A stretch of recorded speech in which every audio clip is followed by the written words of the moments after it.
એટલે આજ તો સવારે જાગીને 2 કલાક તોય ખાટલામાં પીડી રહ્યો. કેમ?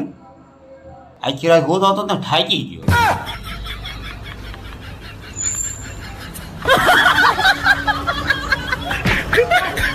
भाई यार एक बात पूछूं? पूछ। मेरे पास 12,000 रुपए हैं, पता नहीं चल रहा कहाँ सेव रखूं। बैंक में खाता है? नहीं, मैं घर पे ही खाता हूँ।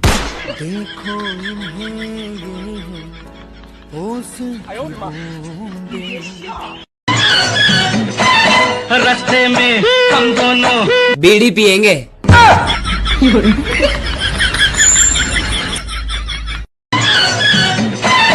रास्ते में हम दोनों बीड़ी पियेंगे।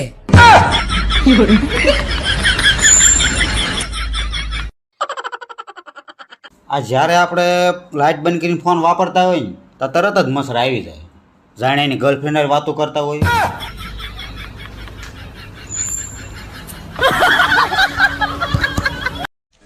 સાહેબ, માણસના શરીરમાં લાખો નસ હોય છે, પણ કઈ નસ ક્યારે દબાવી એ ખાલી એની ઘરવાળીને જ ખબર હોય.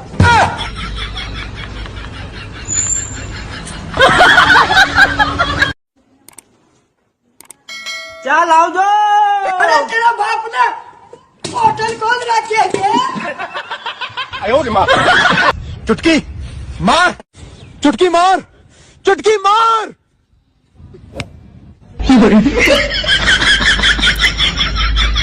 પહેલા તમારી દીકરી ડોલીને કાબુમાં રાખો.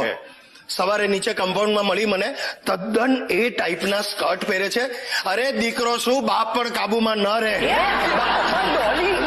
એટલે ભાઈ ભૂલથી બોલાઈ ગયું, તું ચિંતા નહીં કર, આપણી પાસે આપણી વ્યવસ્થા છે. લાંબા ઢાળે ઉપાડે. કોલેજમાં ભણતી એક કન્યા કુંવારી લે.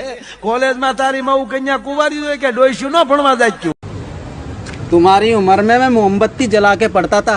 इतना ही शौक था तो दिन में पढ़ लेते.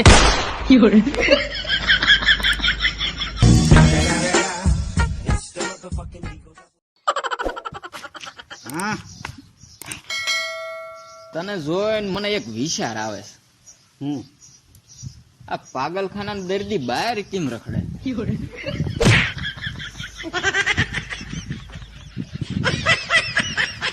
कि आज खुश तो હું બહુ જ છું, કે આજ ખુશ તો હું બહુ જ છું, પણ મારી ખુશી જાણીને તમે શું કરશો? લાઈક કરો, ફોલો કરો. दाऊद कहा था ना मैंने, जिस दिन मारूंगा छाती पर। ઓ તેરી બહાણ કી લાગ ગયો. અરે સાહેબ, આડા આવે ને એને ઉપાડી જ લેવાના હોય. ઉપાડ હાલ.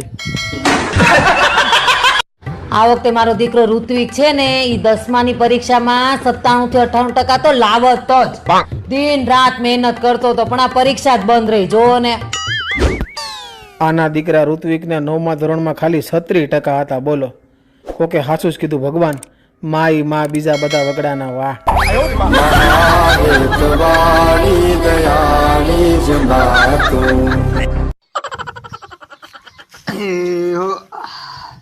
તું તો એટલે બાજવા ગયો તો ને કેમ પાછો આવ્યો? એટલે ન્યા હાસુ હાસુ બાજે.